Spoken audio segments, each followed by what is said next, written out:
My name's Oliver Geddes. I'm a Brazilian Jiu-jitsu Blackbelt under Roger Gracie. I started training towards the end of 2005, so I've been training about 9 years, and I've been a black belt for about 2.5, pretty much. That's kind of me.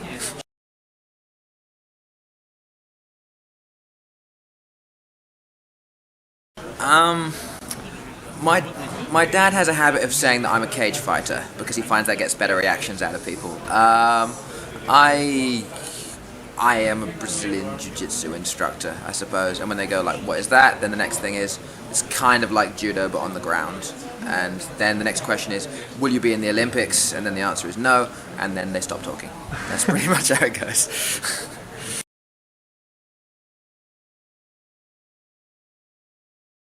Slightly long story, but originally I started off because back when I was starting out, like 2005, 2006, there wasn't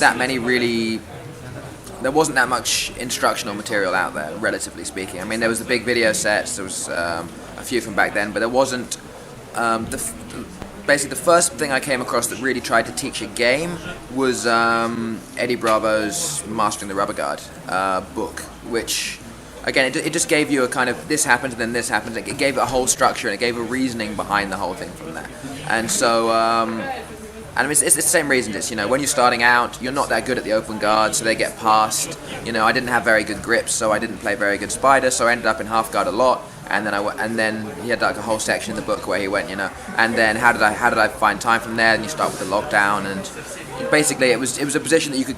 I like the fact you could get there from anywhere in one step. You didn't have to get back out into open guard. If you're in mount, you can go to half guard. If someone has your back, you can go to half guard. It's a very attainable position. Is it as strong as some of the others? Perhaps not. But if you can make your weakest position the strongest position, then that's kind of what went from there. So it taught just a basic set of things, and then I've kind of added things to it since then. But it gave me a starting structure at a time when there's lots of techniques, but I didn't know how they all fit together. Now there's a lot better sort of game-based instructionals out there where you see things from there. But at the time, it was kind of, these are the techniques of jiu-jitsu, there you go, and so it was the first one I felt that really came as a system.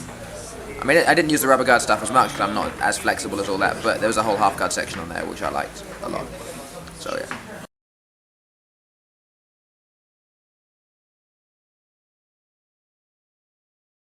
It's difficult. I mean, there's a lot of stuff out there now.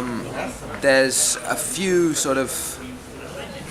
I mean, there's a whole lot of content out there. It's very, very difficult to decide what is good and what isn't. But I mean, the generally accepted sort of things that everyone should cover.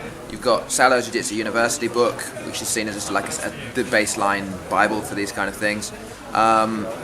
Anything Ryan Hall has ever released that needs to be watched is just the reality of it. That sounds really simple, but and then in addition to that, I'd probably add Caio Terra's stuff, and then you have all the other the people throw around Damien Meyer sets and stuff like that. But I mean, I like I'd say the Ryan Hall stuff and Salo's book should be required starting points, because again that will teach you concepts. It's not just going to teach you techniques. And okay, you have to be ready for a lot of sitting down and watching things, but sometimes that's a good thing. Finding your own style.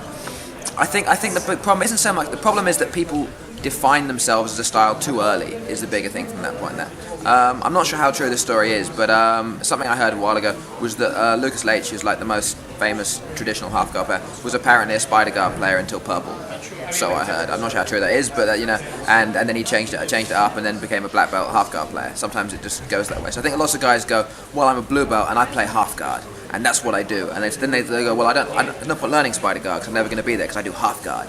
And yeah, I mean, at the very least, I think it's very important that you have your bottom game, whatever it is. And also, the other thing is you have to be aware that you don't want to have a guard that has no sweeping elements to it. Again, you can have a fantastic triangle and all this kind of stuff from there. But again, if you're able to get to purple without ever having to go on top, again, my thing that was weird for me was because I had a submission-based half guard, which meant that I didn't have to get good at anything else from there. I didn't have to learn how to pass guard or anything else. I was like, if I'm on bottom, I'll submit the person, and that's great. But when it comes down to, like, again, if you've got a great close guard, you'll learn more from pulling guard, sweeping, passing, and finishing. Then it's a whole different set of elements as opposed to, well, I'm going to pull here, wait till you make a mistake, and then I'm going to tap you. And then we're going to start again, and I'm going to pull and do it again. And so I think it's difficult to. I think good training, if you can get into philosophy of it, is you start, you pull guard, you sweep, or you start from standing, you take down, and then if you end up past the guard, you go back into the guard and you pass it, because that way you're learning 4 or 5 different skills per sequence, as opposed to one skill, which is how to submit people from guard, which is nice, but again, you'll learn more that way overall.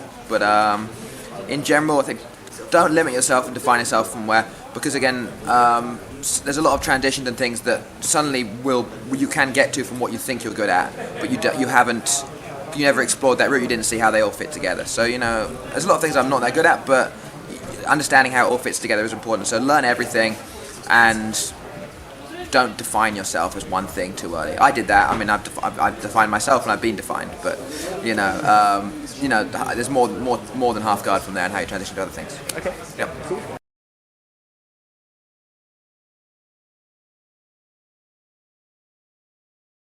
It's difficult sometimes because, again, it's you have to be aware that the technique is valid at black belt level, but at the same time, if it's something that people aren't actually doing, you have to believe in it and then try it when you're not sure if it's going to work yet, unfortunately. But generally, it's just a case of try it in the academy. If it works consistently on brown belts and brown belts and above, then it's worth a try, at least from that point there. I mean. Yes, I've been trying to evolve the game, but the problem always comes when it's difficult, particularly when particularly for me, when I end up fighting some of the guys who are absolutely the best in the world. You can't use something that's slightly worse than your A game because you don't get a chance. So both instinctively, because your body just puts you back to what you're best at, and just because you have to play your best game because you don't have anything else to compete with on that level. So yeah, I mean, you have to have the transitions there, but a good example is I fought Lucas Lepre at the World Championships and he beat me up pretty badly because he's one of the best half guard passers in the sport and everything else. And then he fought some other people who they did better against him because they had a guard outside the half guard, whereas I'm pulling him straight into what he's best at, which is also what I'm best at. And so, yeah, I mean, there are other options beyond that, but again, he's exceptionally good at forcing it even on world-class guys. So for me, when it's naturally what my body wants to do anyway, it makes it difficult to really work from there. But basically, it's just, you just have to just ease it in over time. You have to decide what you have to try the techniques, and if it works consistently in training, it will work in competition, unless you're training with guys who are all much worse than you. But, sometimes the opportunity is not always there, but I've always been very, very confident in my techniques and how I approach things from there. So, even when, again, people say don't do half guard, don't do this, whatever, I've always gone, well, I see it can work. I've seen guys do it at a high level, and I've done it in training, so why shouldn't I be able to do it? So I've always been very, I suppose the word would be stubborn about that kind of thing, I